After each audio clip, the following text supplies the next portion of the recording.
ভাষা জিনিসটা আসলেই অদ্ভুত, তাই না? মানে সবসময় বদলাচ্ছে। একদম। নদীর স্রোতের মতো স্থির থাকে না একদম। ঠিক। আমরা যেভাবে কথা বলি, মানে যে শব্দগুলো ব্যবহার করি, সেগুলোর উচ্চারণও তো সময়ের সাথে সাথে পাল্টে যায়। হ্যাঁ, আর এটা কিন্তু ভাষার একটা খুব স্বাভাবিক ধর্ম বলতে পারেন। তো আজ আমরা ঠিক এই বিষয়টাই একটু খুঁটিয়ে দেখব। মানে বাংলা ভাষায় ধ্বনির এই পরিবর্তনগুলো কিভাবে ঘটে, এর পেছনের কারণগুলাই বা কি। আমাদের হাতে কিছু বাংলা ব্যাকরণের অংশবিশেষ আছে, তো সেগুলোর সাহায্যেই আমরা এই আলোচনাটা করব। হ্যাঁ, আলোচনাটা জমে উঠবে আশা করি। আমাদের আসল লক্ষ্যটা হল মানে ভাষার এই যে স্বাভাবিক বদল, সেটা একটু বোঝা। তাহলে আমাদের যে প্রতিদিনের কথ্য বাংলা, তার যে কত রকম ফের, সেটা ধরতে সুবিধে হবে। তাহলে আসুন শুরু করা যাক এই শব্দের অদল বদলের গল্প। চলুন শুরু করা যাক। প্রথম যে ধরনের পরিবর্তনের কথা বলবো, সেটা হলো ধ্বনির আগম। মানে সোজা কথায় শব্দের মধ্যে নতুন একটা ধ্বনি এসে পড়া। হুম। এটা শব্দের শুরুতেও হতে পারে, মাঝে হতে পারে, আবার শেষেও হতে পারে। শুরুতে যেটা হয় তাকে আমরা ব্যাকরণে বলি আদি স্বরাগম। প্রথেসিস। হ্যাঁ, মানে শব্দের আদিতে বা শুরুতে একটা স্বরধ্বনি এসে জুড়ে যায়। খুব পরিচিত উদাহরণ হল, ধরুন স্কুল শব্দটা। আমরা অনেকে বলার সময় কি বলি? ইস্কুল। হ্যাঁ হ্যাঁ, প্রায় শোনা যায়। বা ধরুন স্টেশন, সেটা হয়ে যায় ইস্টিশন। ঠিক।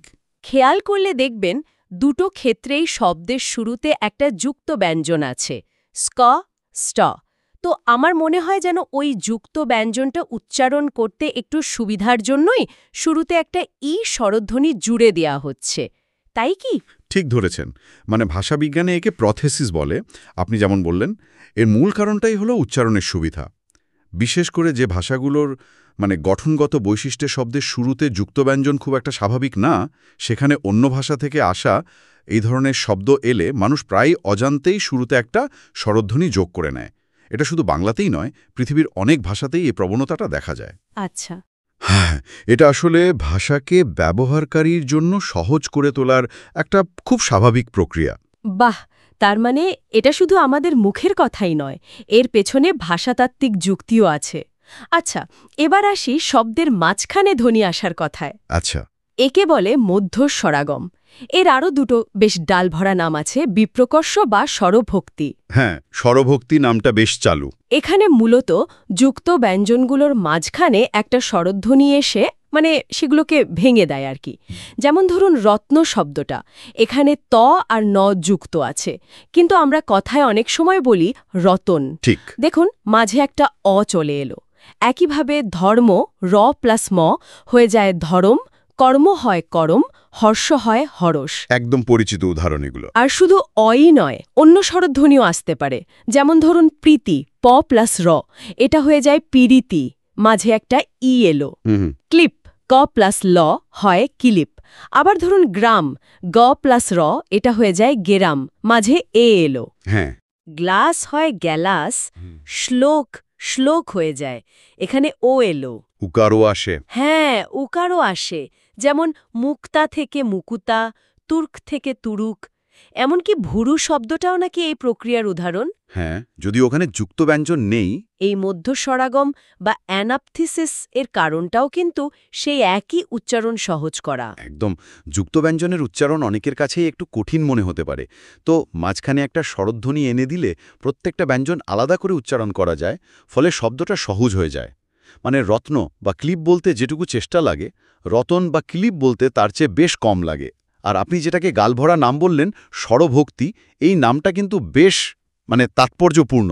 যেন স্বরধ্বনির প্রতি ভক্তি দেখিয়ে যুক্ত ব্যঞ্জনকে ভেঙে দেওয়া হচ্ছে। ভাবা যায়? ঠিক, স্বরভক্তি নামটা আসলেই দারুণ। আচ্ছা, শব্দের শেষেও কি এমন স্বরধ্বনি আসতে পারে? হ্যাঁ, আসতেই পারে। হ্যাঁ, একে বলে অন্তঃস্বরাগম। মানে শব্দের অন্তে বা শেষে একটা স্বরধ্বনি যোগ হওয়া। যেমন সংস্কৃত দিশ শব্দটা, সেটা বাংলায় দিশা হয়ে গেছে, শেষে আ যোগ হয়েছে। পোখত শব্দটা হয়েছে পোক্ত। আমরা চলতি কথায় বেঞ্চকে অনেক সময় বেঞ্চি বলি। হ্যাঁ, বলি তো। বা সত্যকে বলি সত্যি। এগুলোও অন্তঃস্বরাগমের উদাহরণ। এগুলোও কি উচ্চারণ সহজ করার জন্য? মূলত তাই। কখনো কখনো এটা ছন্দের প্রয়োজনেও ঘটে, বিশেষ করে কবিতায়। কিন্তু সাধারণভাবে কথ্য ভাষায় এর কারণও উচ্চারণের সুবিধা। অথবা ধরুন শব্দটার গঠনটাকে একটা সম্পূর্ণতা দেওয়া আর কি। যেমন সত্য বা পোখত এর শেষের ব্যঞ্জনটা হঠাৎ করে শেষ হয়ে যাচ্ছে বলে মনে হয়। তার চেয়ে সত্যি বা পোক্তর মতো শেষে একটা স্বরধ্বনি থাকলে উচ্চারণটা যেন শেষ হতে একটু সুবিধা হয়। বেশ ইন্টারেস্টিং। তাহলে আমরা দেখলাম ধ্বনি যোগ হওয়ার নানা ধরন, কিন্তু এর মধ্যে আরেকটা খুব পরিচিত প্রক্রিয়া আছে যেটা আমরা প্রায়ই ব্যবহার করি, অপিনিহিতি। হ্যাঁ, অপিনিহিতি, অ্যাপেন্থেসিস। এখানে শব্দের মধ্যে থাকা ইকার বা উকার তার যে স্বাভাবিক জায়গা তার থেকে একটু আগে চলে আসে। ঠিক। যেমন আজি শব্দটা আমরা অনেক সময় উচ্চারণ করি আইজ, ওই ইটা জের আগে চলে এলো। সাধু হয়ে যায় সাউদ, উটা ধয়ের আগে। রাখিয়া, রাইখা, বাক্য বাইক্য, সত্য সৈত্য, এমন আরও অনেক উদাহরণ আছে, যেমন চারি, চাইর, মারি, মাইর। এগুলো অবশ্য গ্রাম্য বা আঞ্চলিক ভাষায় বেশি শোনা যায়। হ্যাঁ, শোনা যায়। কিন্তু এর প্রভাব কিন্তু আধুনিক বাংলাতেও আছে। অপিনিহিতি সত্যিই বাংলা ভাষার ধ্বনি পরিবর্তনের ইতিহাসে খুব গুরুত্বপূর্ণ একটা ধাপ। এর মূল কারণ হিসেবে মনে করা হয় ওই পরের ই বা উ ধ্বনিটার প্রভাব যেন আগে থেকেই পড়ার একটা প্রবণতা। এটা হয়তো জিহ্বার অবস্থান পরিবর্তনের সাথে সম্পর্কিত। আর আপনি ঠিকই বলেছেন, এর প্রভাব আধুনিক বাংলাতেও আছে। আমরা একটু পরেই দেখব এই অপিনিহিতি থেকেই আবার অন্য ধরনের পরিবর্তন তৈরি হয়েছে, যা আমাদের আজকের চলিত ভাষার ক্রিয়াপদ গঠনে বিশাল ভূমিকা রেখেছে। দারুণ। তার এই পরিবর্তনগুলো একটার সাথে আরেকটা জুড়ে আছে। আচ্ছা, তাহলে ধ্বনি যোগ হওয়ার পর্বটা আপাতত এখানেই রাখি। ঠিক আছে। এবার উল্টো দিকে যাওয়া যাক। অর্থাৎ ধ্বনি শুধু যোগই হয় না, অনেক সময় শব্দ থেকে ধ্বনি লোপও পেয়ে যায়। হ্যাঁ, বাদও যায়। প্রথমে আসি স্বরলোপ বা স্বরধ্বনি হারিয়ে যাওয়ার কথায়। ভাওয়েল এলিশন। এটাও শব্দের বিভিন্ন জায়গায় হতে পারে। যেমন আদি স্বরলোপ, শব্দের শুরুর স্বরধ্বনিটাই বাদ পড়ে যায়। যেমন প্রাচীন অলাবু শব্দ থেকে প্রথমে লাবু আর পরে আরও বদলে আজকের লাউ শব্দটা এসেছে।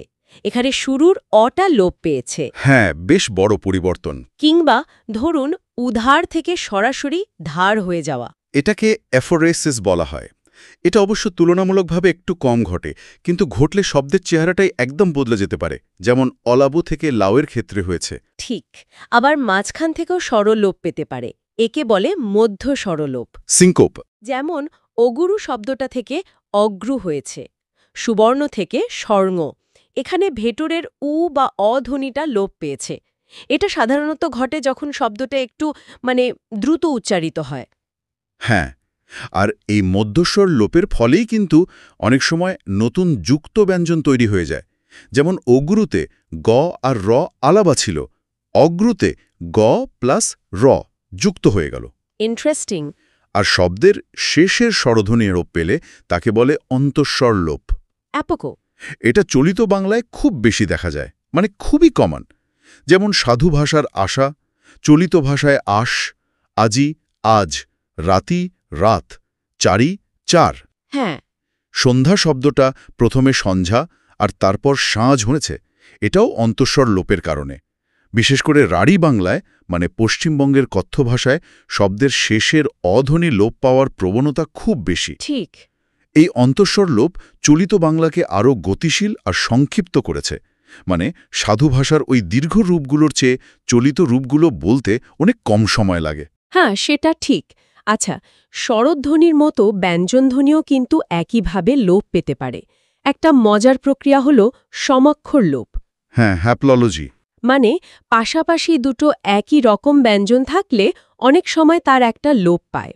যেমন আমরা বৌদিদি বলি না, বলি বৌদি। ঠিক। বড় দাদাকে বলি বড়দা। এখানে একটা দি বা একটা দা উধাও হয়ে গেছে। হ্যাঁ, এই উদাহরণগুলো খুব সহজবোধ্য। এটা মূলত উচ্চারণের সরলীকরণের জন্যই ঘটে। একই ধ্বনি দুবার উচ্চারণ করার চেয়ে একবার বলাই তো সহজ। আবার শব্দের মাঝখান থেকেও ব্যঞ্জন লোপ পেতে পারে। একে বলে অন্তর্হতি। ঠিক। যেমন ফাল্গুন মাসকে আমরা কথায় প্রায়ই বলি ফাগুন, এখানে লটা লোপ পেল। ফলাহার হয়ে যায় ফলার, এখানে হ লোপ।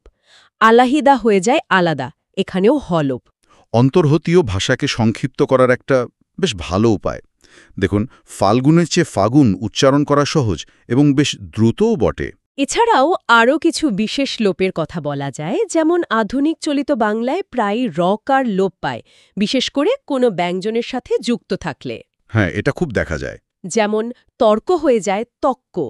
ক্রিয়াপদেও দেখা যায়, যেমন করতেকে অনেকে বলেন কত্তে, মারলোকে মাল্ল, করলামকে কল্লাম। একদম। একইভাবে হকার লোপ পাওয়াও খুব সাধারণ ঘটনা, বিশেষ করে শব্দের মাঝখানে থাকলে। যেমন পুরোহিত হয়ে যান পুরুত, হ্যাঁ, পুরুত। গাহিল, গাইল, চাহে, চায়। এমনকি কিছু বিদেশি শব্দেও এটা ঘটে, যেমন আল্লাহ থেকে আল্লাহ বা শাহ থেকে শাহ। একটু আগেই যে অপিনিহিতির কথা বলছিলাম, সেখানেও হলোপের উদাহরণ আছে, যেমন সাধু, সাউধ, সাউ, এখানে হলোপ। ঠিক। যদি আমরা একটু বৃহত্তর প্রেক্ষাপটে দেখি, এই যে বিভিন্ন ধ্বনি লোপ পাচ্ছে, স্বরধ্বনি হোক বা ব্যঞ্জনধ্বনি, এর একটা বড় কারণ হলো ভাষার ইকোনমি, মানে সংক্ষেপ প্রবণতা আর কি। ভাষা সবসময় কম পরিশ্রমে ভাব প্রকাশের দিকে এগোতে চায়। ধ্বনি লোপের মাধ্যমে শব্দগুলো ছোট হয়, উচ্চারণ সহজ হয় এবং কথ্য ভাষায় একটা গতি আসে। এটা ভাষার জীবন্ত থাকার আর ব্যবহারকারীদের প্রয়োজন অনুযায়ী পরিবর্তিত হওয়ার একটা দারুণ প্রমাণ। তার মানে একদিকে যেমন প্রয়োজন অনুযায়ী নতুন ধ্বনি আসছে, তেমনি অপ্রয়োজনীয় বা কঠিন ধ্বনি বাদও চলে যাচ্ছে। বাহ! কিন্তু এখানেই শেষ নয়। না, এখানেই শেষ নয়। আরও এক ধরনের বড় পরিবর্তন ঘটে, সেটা হলো এক ধ্বনির জায়গায় অন্য ধ্বনি চলে আসা বা ধ্বনির রূপান্তর। এখানে কিন্তু অনেক রকম ভের আছে, ব্যাপারটা বেশ আকর্ষণীয় হয়ে উঠছে। ঠিক। ধ্বনি রূপান্তর ভাষার পরিবর্তনের একটা বিশাল অংশ জুড়ে আছে। দেখা যাক কি ধরনের রূপান্তর ঘটে। প্রথমেই আসি স্বরসঙ্গতি বা ভাওয়েল হারমোনির কথায়। এটা খুব মজার একটা ব্যাপার কিন্তু। হ্যাঁ, বেশ মজার। এখানে একটা স্বরধ্বনির প্রভাবে তার পাশের অন্য স্বরধ্বনি বদলে যায়, অনেকটা যেন বন্ধুর দেখা দেখিয়ে নিজের স্বভাব বদলানোর মতো। হ্যাঁ, ঠিক তাই। এটা কয়েক রকমভাবে হতে পারে, যেমন প্রগত স্বরসঙ্গতি, যেখানে আগের স্বরের প্রভাবে পরের স্বরটা পাল্টে যায়। যেমন ধরুন, মূলা শব্দটা আমরা বলি মূলো, এখানে আগের উয়ের প্রভাবে পরের আ ধ্বনিটা ও হয়ে গেল। একইভাবে শিকা শিকে, আগের ই পরের এ, তুলা তুলো, আগের উ পরের ও। ঠিক। উল্টোটাও হয় পরাগত স্বরসঙ্গতি, এখানে পরের স্বরের প্রভাবে আগের স্বরটা পাল্টে যায়। যেমন ধরুন, আখুয়া শব্দটা থেকে এখো কথাটা এসেছে, এখানে শেষের উয়া বদলে ও হয়েছে, আর সেই ও এর প্রভাবে আগের আ ধ্বনিটা এ হয়ে গেছে। ঠিক। আরেকটা উদাহরণ, দেশি থেকে দিশি, এখানে পরের ই এর টানে আগের এ ধ্বনিটা ই হয়ে গেল। হ্যাঁ, এই দেশি দিশি উদাহরণটা খুব ইন্টারেস্টিং, কারণ এখন কিন্তু দেশি শব্দটাই বেশি প্রচলিত। তাই তো। হ্যাঁ, এটা দেখায় যে ধ্বনি পরিবর্তন সবসময় একমুখী হয় না, বা সব পরিবর্তিত রূপই শেষ পর্যন্ত টেকে না। আচ্ছা, ঠিক। আরও আছে মধ্যগত স্বরসঙ্গতি, যেখানে আগের আর পরের দুটো স্বরের প্রভাবেই মাঝখানে স্বরটা পাল্টে যায়। যেমন বিলাতি শব্দটা বিলিতি হয়ে যায়, এখানে আগের ই আর পরের ই এর প্রভাবে মাঝের আ ধ্বনিটা ই হয়ে গেছে। বিলিতি। হ্যাঁ। এমনকি দুটো স্বরই পরস্পরের প্রভাবে বদলে যেতে পারে। একে বলে অন্যন্য স্বরসঙ্গতি। যেমন মোজা থেকে মুজো। মুজো। হ্যাঁ, এখানে ও বদলে উ হয়েছে আর আ বদলে ও হয়েছে। এই অন্যন্য স্বরসঙ্গতি অবশ্য তুলনামূলকভাবে কম দেখা যায়, কিন্তু এটা প্রমাণ করে যে স্বরধ্বনিগুলোর মধ্যে প্রভাবটা কতটা জটিল হতে পারে। চলিত বাংলাতেও স্বরসঙ্গতির প্রচুর উদাহরণ আমরা রোজ ব্যবহার করি। যেমন গিলা, গেলা, মিঠা, মিঠে, ইচ্ছা, ইচ্ছে, লিচুকে অনেকে লিচু বলেন। হ্যাঁ, যদিও লিচু বেশি চলে। ঠিক। আবার উকারের প্রভাবে মুড়া, মুড়ো, চুলা, চুলো, উঁচা, উঁচো। সাধারণভাবে দেখা যায় আগের ইকার তার পরের আকে একারে বদলায় গিলা গেলা, আর আগের উকার তার পরের আকে ওকারে বদলায় মুড়া মুড়ো। হ্যাঁ, এটাই সাধারণ নিয়ম। তবে কিছু ব্যতিক্রমও আছে, যেমন উনি, তুমি, এখন, এখানি, এগুলোতে সাধারণত স্বরসঙ্গতি হয় না। ঠিক, এই চলিত বাংলার স্বরসঙ্গতির উদাহরণগুলো খুব গুরুত্বপূর্ণ। এগুলো দেখায় যে ভাষার নিয়ম কিভাবে কথ্যরূপকে প্রভাবিত করে এবং একটা নির্দিষ্ট অঞ্চলের মূলত রাঢ়ী বাংলার উচ্চারণ রীতি কিভাবে আদর্শ চলিত রূপ গঠনে সাহায্য করেছে। ঠিক। এবার আসি ব্যঞ্জনধ্বনির পরিবর্তনে। একটা খুব গুরুত্বপূর্ণ প্রক্রিয়া হল সমীভবন। অ্যাসিমিলেশন। হ্যাঁ, অ্যাসিমিলেশন। এখানে একটা ব্যঞ্জনধ্বনির প্রভাবে পাশের অন্য ব্যঞ্জনটা পরিবর্তিত হয়ে যায়, অনেকটা আগেরটার মতো বা কাছাকাছি একটা ধ্বনিতে। ঠিক। এটাও কয়েক ধরনের হয়। প্রগত সমীভবনে আগের ধ্বনির প্রভাবে পরেরটা বদলায়, যেমন সংস্কৃত চক্র শব্দটা প্রাকৃত হয়ে পরে বাংলায় চক্ক হয়ে গেছে। চক। এখানে রয়ে লোপ পেয়ে আগের কয়ের প্রভাবে পরেরটাও ক হয়ে দ্বিত্ব হয়েছে। একইভাবে পদ্ম দ প্লাস ম পদ্ম, লগ্ন গ প্লাস ন লগ্গ। হ্যাঁ। আমরা চলিত কথায় গল্প ল প্লাস প কে বলি গপ্প। এটাও তো প্রগত সমীভবন। হ্যাঁ, একদম তাই, গপ্প। পরাগত সমীভবনে আবার পরের ধ্বনির প্রভাবে আগেরটা বদলায়। এটা সন্ধির নিয়মে খুব দেখা যায়, যেমন তৎ প্লাস জন্য ইকুয়াল টু তজ্জন্য। এখানে পরের জয়ের প্রভাবে আগের দ বদলে জ হয়ে গেছে। বা উৎ প্লাস মুখ ইকুয়াল টু উন্মুখ। এখানে পরের নাসিক্য ধ্বনি ম এর প্রভাবে আগের ত বদলে আরেক নাসিক্য ধ্বনি নতে পরিণত হয়েছে। এই সমীভবনের ফলেই কিন্তু ভাষায় অনেক নতুন যুক্তব্যঞ্জন তৈরি হয়েছে, যেমন তজ্জন্যতে জ। আবার পুরনো যুক্তব্যঞ্জনের সরলীকরণও হয়েছে, যেমন চক্র চক্ক। এর মতো ক্ষেত্রে উচ্চারণটা সরল হলো। আবার অন্যান্য সমীভবনও আছে, যেখানে দুটো ধ্বনি পরস্পরের প্রভাবে পরিবর্তিত হয়। যেমন সংস্কৃত সত্য ত প্লাস য় শব্দটি প্রাকৃত ভাষায় নাকি স্বচ্ছ হয়ে গিয়েছিল। এখানে ত আর য় দুটোই বদলে চ হয়ে গেছে। হ্যাঁ, সুচ্চ। বা সংস্কৃত বিদ্যা দ প্লাস জ প্রাকৃতে হয়েছিল বিদ্যা। বিদ্যা। ঠিক। সমীভবন হল ধ্বনি পরিবর্তনের খুব শক্তিশালী একটা প্রক্রিয়া। এর ফলে শব্দ উচ্চারণে আরও সাবলীলতা আসে, কারণ জিহ্বাকে কাছাকাছি ধ্বনিগুলো উচ্চারণ করতে কম নড়াচড়া করতে হয় আর কি। ঠিক। আচ্ছা, সমীভবনের ঠিক উল্টো প্রক্রিয়াটাও ঘটে, যাকে বলে বিষমীভবন। ডিসিমিলেশন। ডিসিমিলেশন।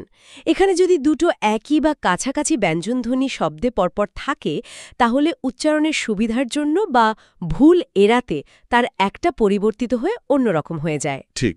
যেমন শরীর শব্দটি আমরা কথায় অনেক সময় বলি শরীল, একটা র বদলে ল হয়ে গেল। হ্যাঁ, বা লাল থেকে নাল। ও হ্যাঁ, লাল থেকে নাল, একটা ল বদলে ন। এটা সমীভবনের ঠিক বিপরীত। বিষমীভবন তুলনামূলকভাবে কম ঘটে সমীভবনের চেয়ে, কিন্তু যখন ঘটে তখন বেশ চোখে পড়ার মতো পরিবর্তন আনে।